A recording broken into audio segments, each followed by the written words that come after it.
thermal sound wave.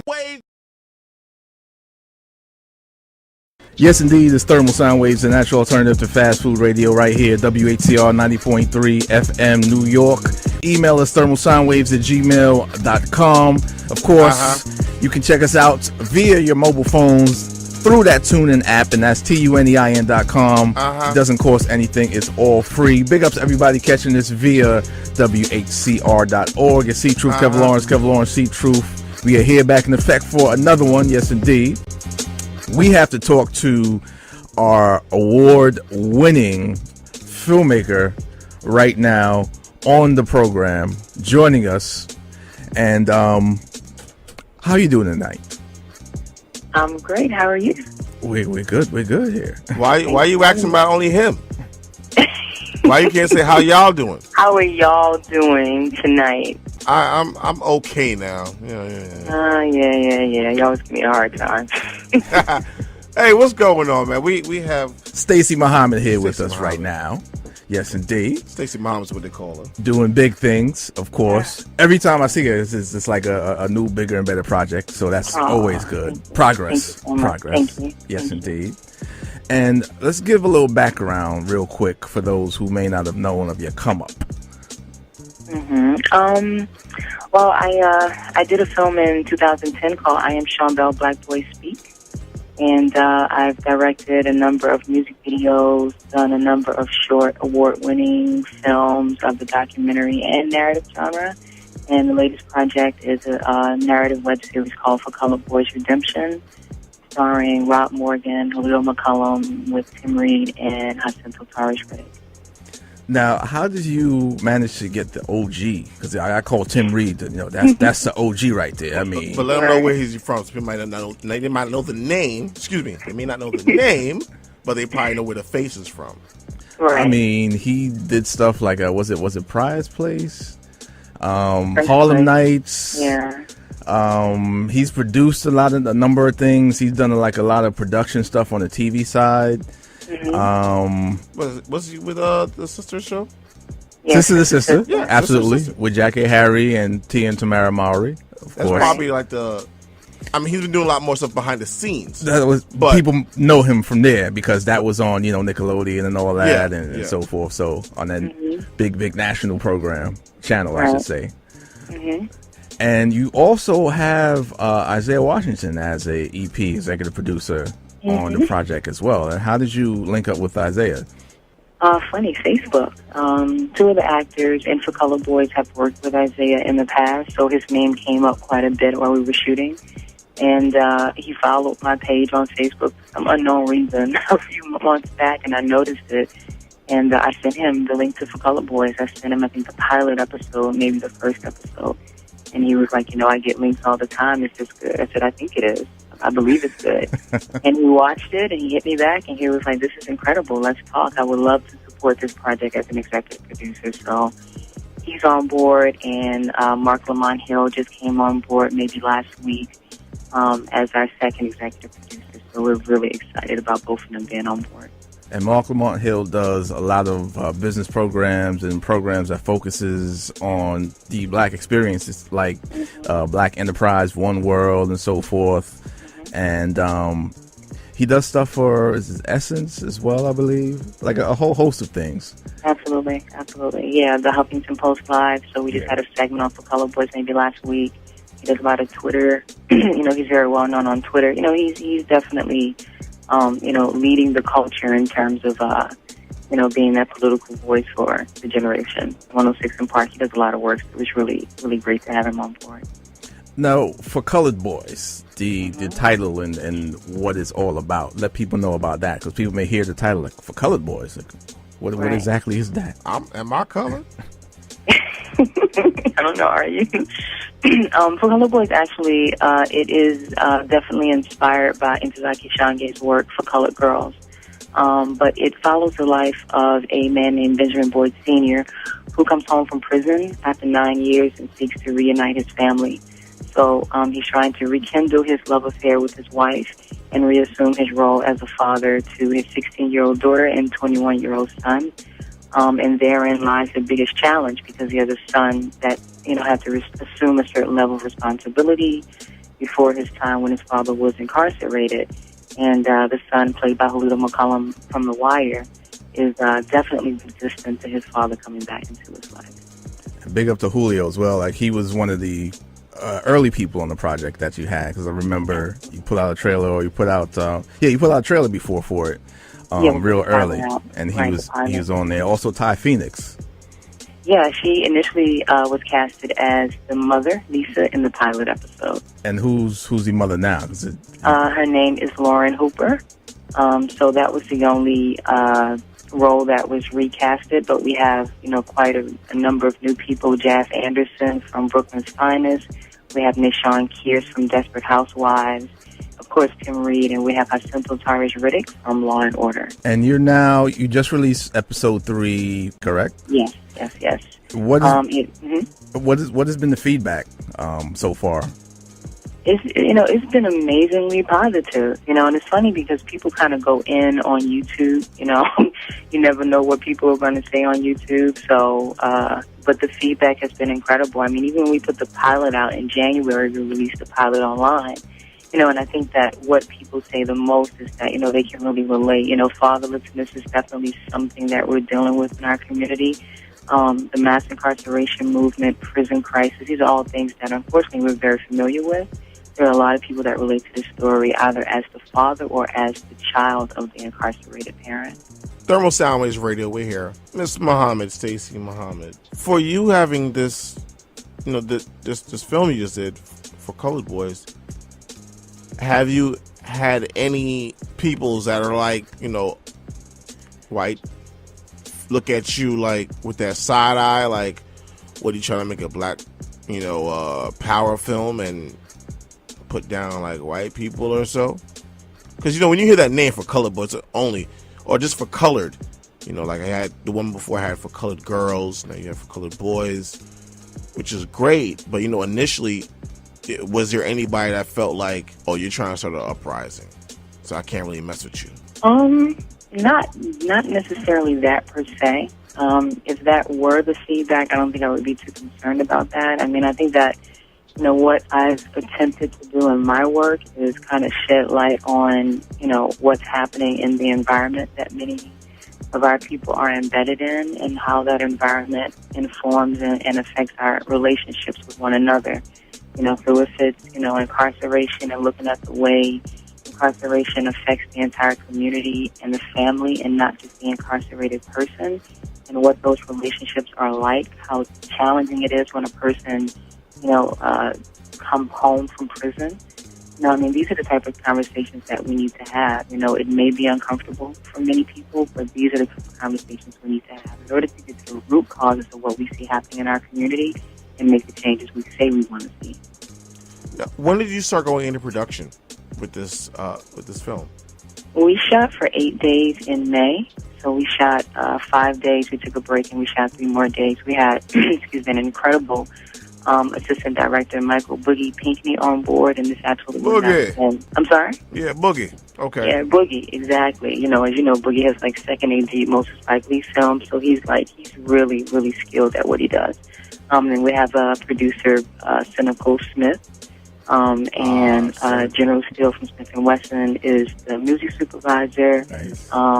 Tech from Smith & Wesson made his acting debut in our in our first episode. You can check Tech out there. So we shot for 8 days. We shot the entire season at one time, which made it really it made it easier and possible for us to put out all 8 episodes over 8 weeks. First of all, shout out to Bucktown TV USA, the whole crew, Tech, General, all of them. And since you started to production in May, you obviously had a chance, well, the not so great opportunity of waiting for a verdict. How did you feel doing this film while waiting on the Trayvon Martin verdict? Similar to how I felt, waiting for the Sean Bell verdict, certainly not surprised. But disturbed nonetheless. I mean, it definitely, I think, for Colored Boys is right on time. We definitely have to create the type of media that sparks, these type of conversations about black male bodies being disposable, particularly in public spaces. We have to have conversations about the way our people are depicted in media and how it informs an environment where Trayvon Martin can be murdered and George Zimmerman can walk away. Media plays an important role in that type of reality. So, it just was, I think, more of what I needed to keep moving forward. Because working on an independent project, it can be challenging, definitely. Funding is often a challenge. We have many challenges with making independent media. But that verdict was definitely another sign that this is an absolutely necessary project, one of many necessary projects. We're talking to filmmaker Stacey Muhammad right here, the creator of the series For Colored Boys. Call us up 212-650-6903. On the media tip, speaking on that aspect, you being involved in it, through your films and so forth, do you feel that there's been a wave or a cycle of change coming as far as how things are going and depicted, in media at all? Somewhat. I think that, with the advancement of technology, it's a lot less expensive to make a quality independent project now than it's ever been. And many people are telling the stories they want to tell. They're telling it their way. There are no gatekeepers. They can tell the story and put it directly on the web. I think that the studios are kind of recognizing that this is taking place, and they have to at some point begin to support filmmakers and visionaries that have a different type of narrative. At some point, the climate of humanity does shift and change, and people get tired of seeing the same thing. So I think it's the independent content creators, the artists that are creating an alternative to this fast food diet of crap in media that we're so accustomed to, that are kind of spearheading, this movement where we see more media that matters and media of conscience. So yeah, I definitely see something shifting. So now, you got a very good cast. They may fly under the radar to some people, but many other people know who they are. You have a very, very good cast. And we already know your background. You've been doing this for a while. It's not your first film that you've done. You've been doing this for a while, and you have that eye for certain things. After this, For Colored Boys, Redemption, where are you going? Well, we're hoping to do several seasons of For Colored Boys. It was a conversation I actually had with Isaiah Washington maybe 2 days ago, about where we go with this series. I think we're just getting started. So my hope is to do at least 5 or 6 seasons. Whether or not it stays on the web or if it goes to a network. We're having all those conversations right now. We'll see what happens with it.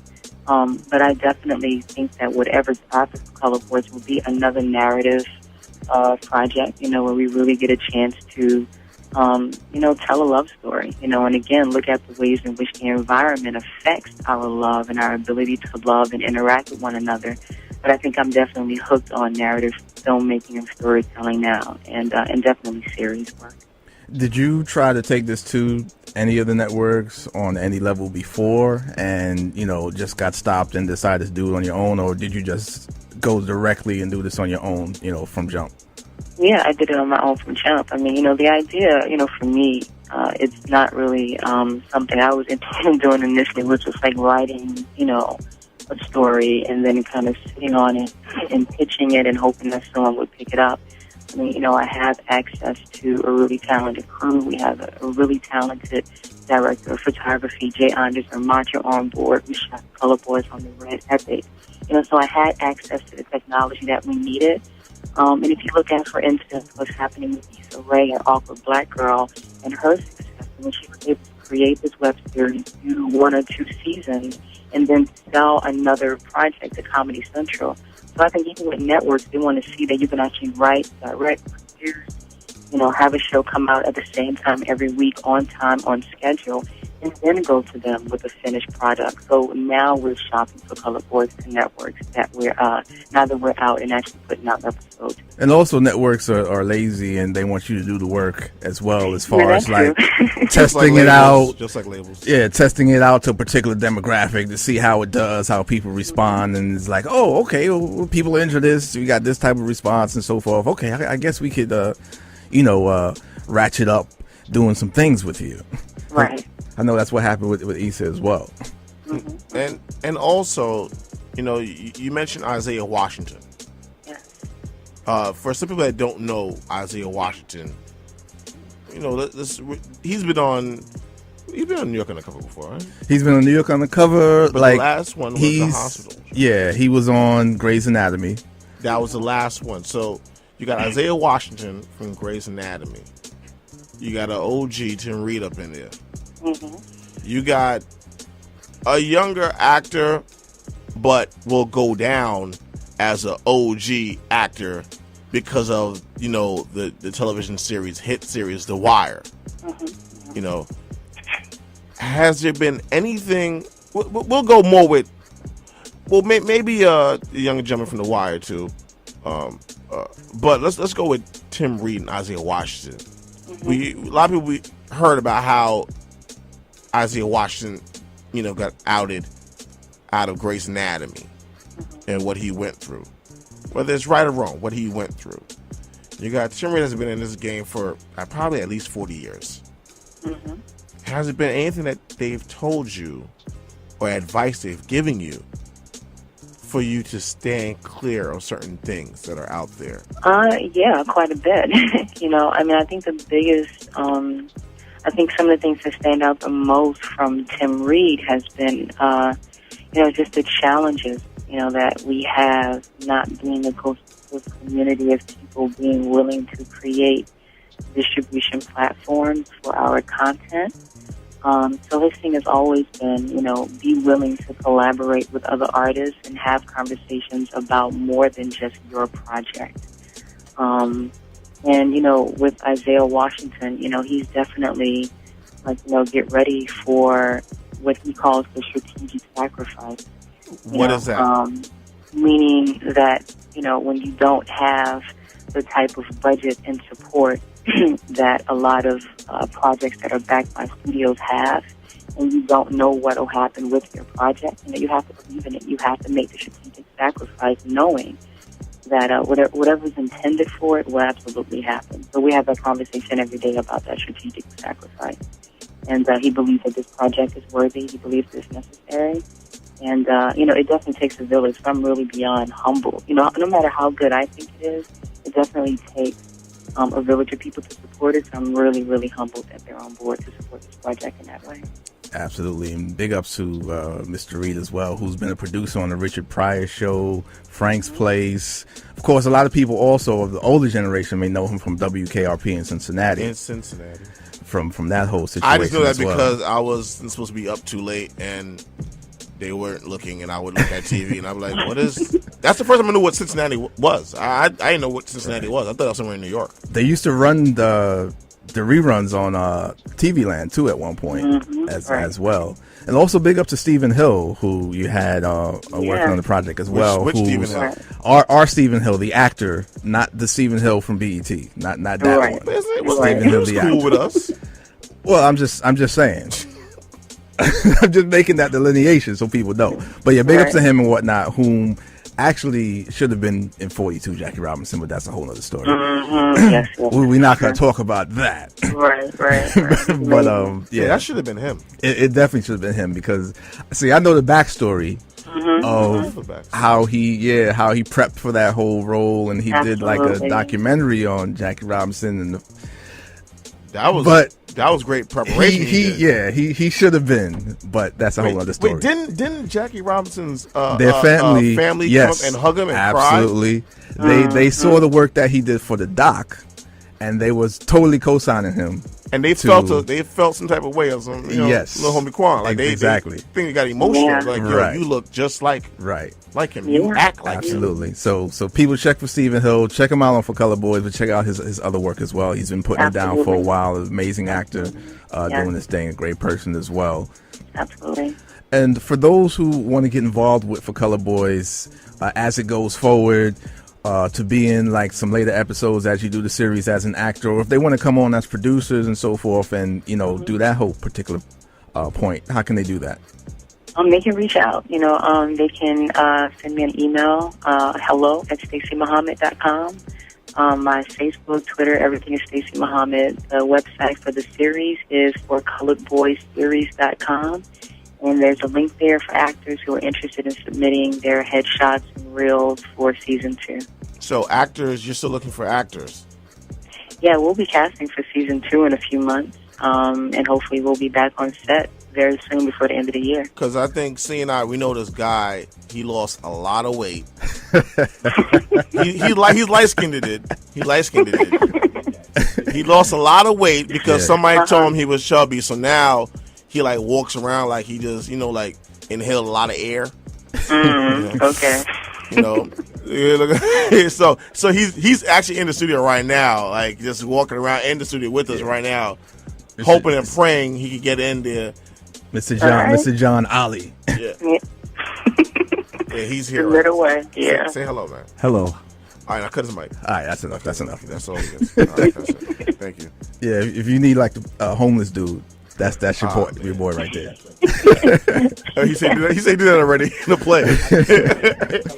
A couple more questions before we let you go.